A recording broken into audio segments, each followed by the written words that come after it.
and welcome to the December edition of Braemar TV. We are gathered here in the Village Hall for the annual Christmas fair. But first of all, we had a great night in the Fife Arms Hotel at the St Andrews night.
We've had lots of interesting people here. We've had all sorts of interesting discussions. We've learnt a lot of history. We've learnt a lot of the issues. We talked all about the community action plan and the challenges facing the villages. Much more important, all the wonderful opportunities with the Fife Arms opening, the new Games Park Centre, and the pub over the road there.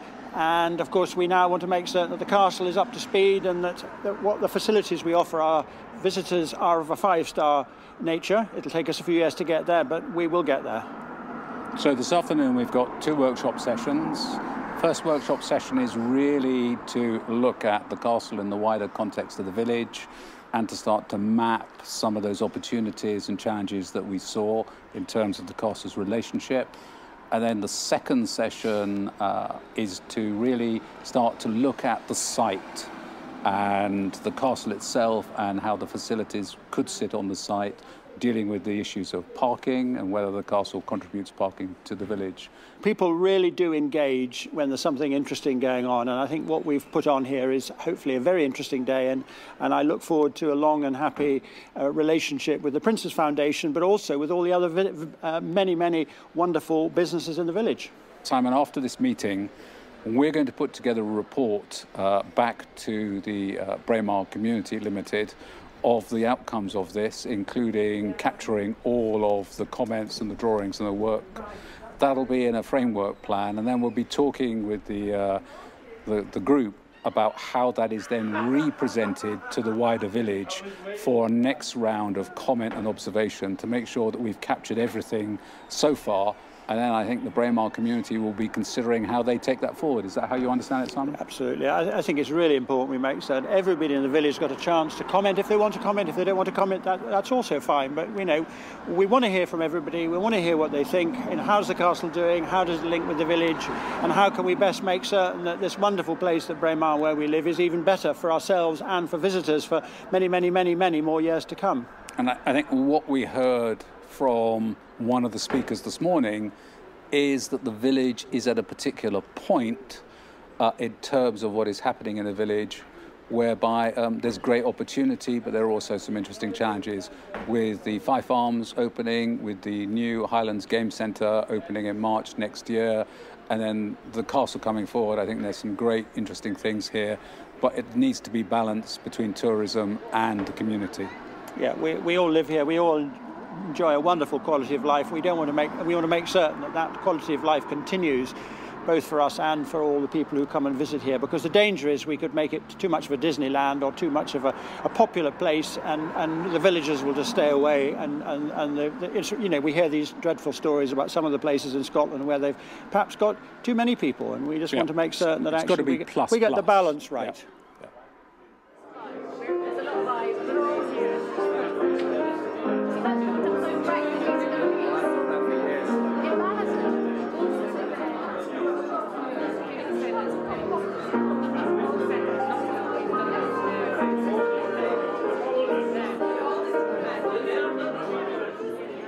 friends, a very, very warm welcome on behalf of Manuela and myself.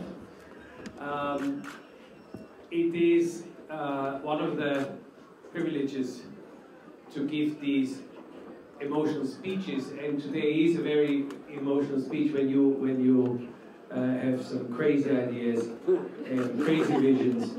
And someone just reminded me that 4 years ago I stood on this chair, I didn't remember, maybe better, on the stairs, and I said, and I was talking about it, and here we go. It was really a crazy journey, and I am over the moon with what has been accomplished, and it is a huge privilege that the very first people who are now seeing this, and believe me, many will see and many will travel from very, very far, and hopefully many times, but the very first people that we are lucky enough to show it is the local community. So a big thank you for your patience, for your support, for your enthusiasm, for your encouragement. Welcome to the Fife Arms. This has been more than a project for most people that worked on it. It was not just a job. They put their heart, their life into it, and the first one may be, you know, Federica, who moved here, and so my great thank you. You really were the only candidate, I can tell you now. We made the right choice. I made that joke before, but it is it's such a good one. And it's not even true. So, Manuela said, make it short, because we all want to see the hotel. So, my thanks goes to everyone worked on it. Benadi, Tom, Mox and Tom, as I said, Tor, Russell and his team, what a great choice. And his team, wonderful, unbelievable. Jane, Dan, Ed, who joined this organization in many different roles and capacities. Thank you very much. And Brett, B, Emily, Vicky, Ben. Thank you all. Thank you. Paul Anderson has, in fact, a big surprise for us here at the Fife.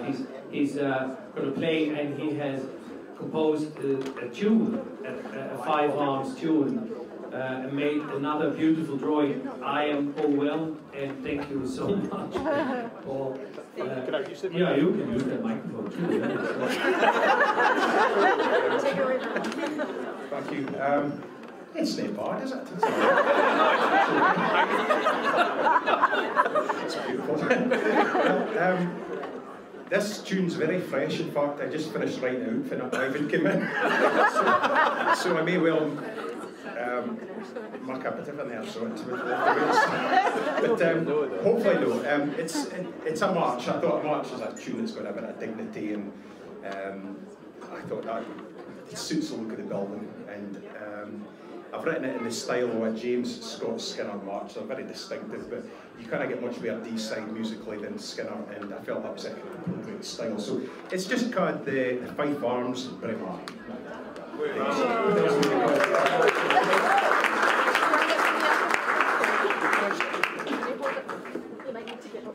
I'd like you to give my beautiful music stand a round of applause.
Well, what an occasion we are present at this evening in this magnificent new building. Created by the vision of the officers of the Society, facilitated by the Prince's Foundation as one of 7 major projects in His Royal Highness's 70th year, and funded by the generosity of donors, some of whom are here this evening. Built on cost, on time, and according to what it looks like, to the highest specification. Congratulations to all those who made this landmark happen. You should feel very proud of what you have achieved. What do? You give people pleasure. You give people enjoyment. In this world where not very much seems to be going well, you give them a day out where they can forget their cares and their woes. You make people happy. And that must be the biggest achievement that anyone could have. We all hope that the Duke of Rothesay Highland Games Centre will prosper and grow, and that does become a focal point for all Highland Games worldwide. To fulfil this, it will require a good deal more capital and a recognition of its purpose by all the other games around. This is just the start of an interesting journey, and I'm certain that the Society would welcome further financial support.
We are with the Gordon Highlanders 1914 to 1918.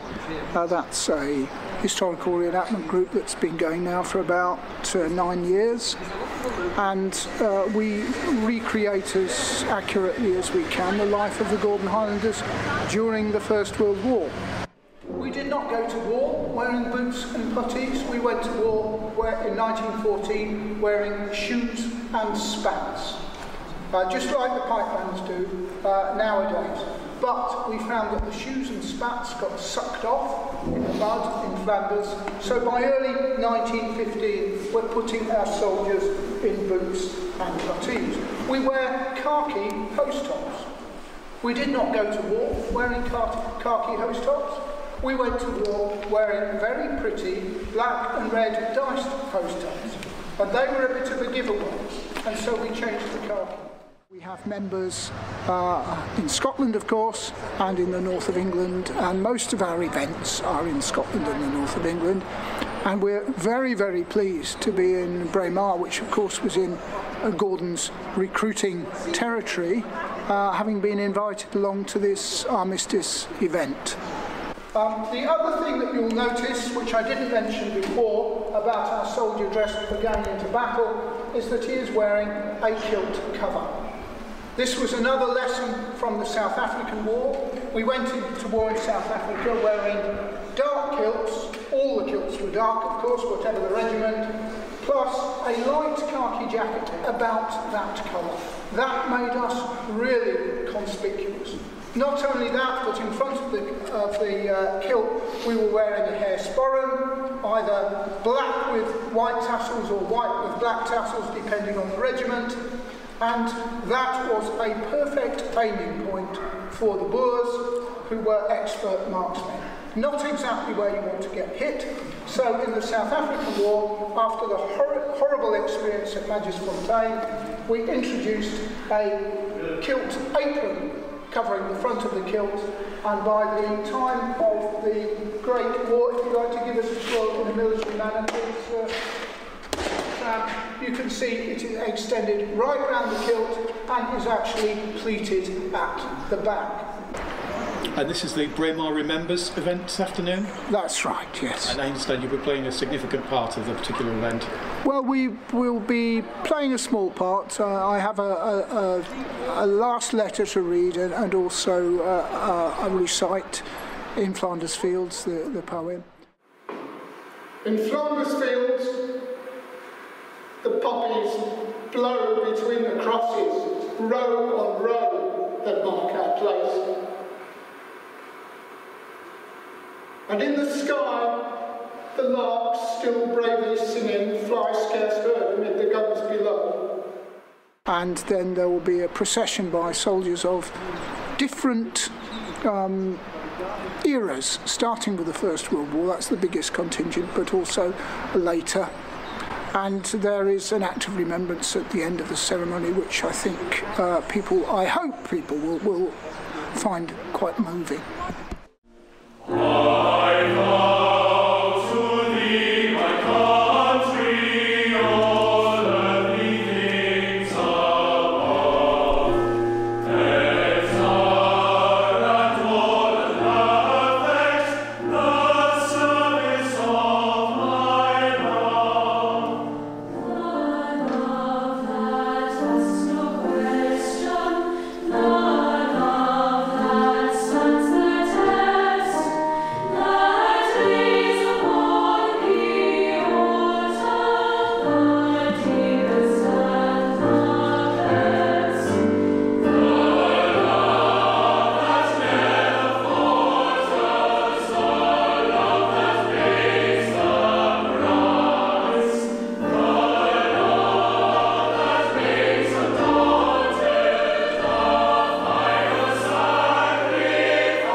Absolutely beautiful. It was the most beautiful hotel I've ever seen. It's just the attention to detail, every single part of the hotel is just so much thought has gone into every piece.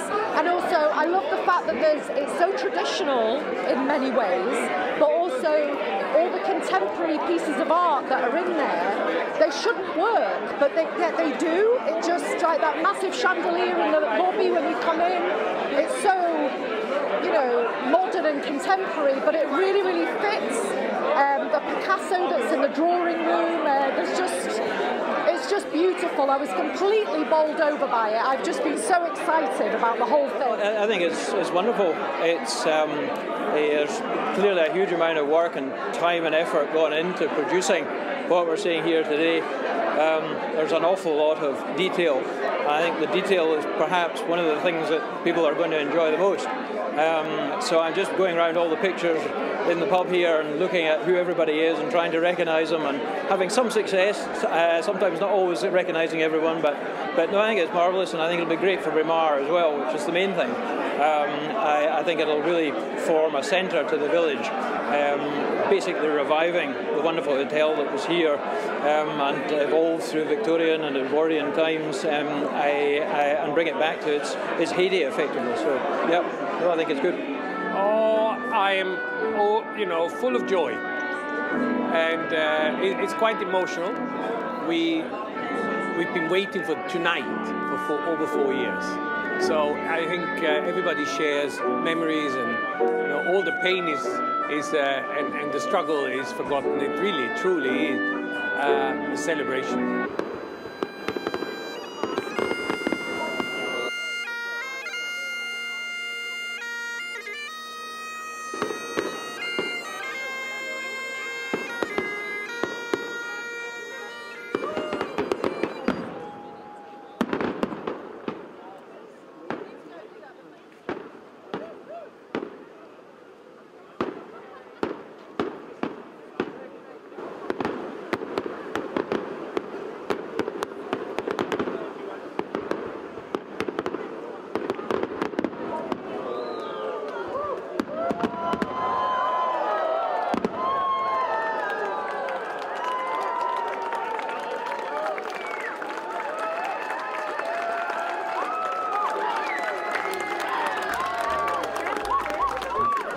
What a great fireworks display that was.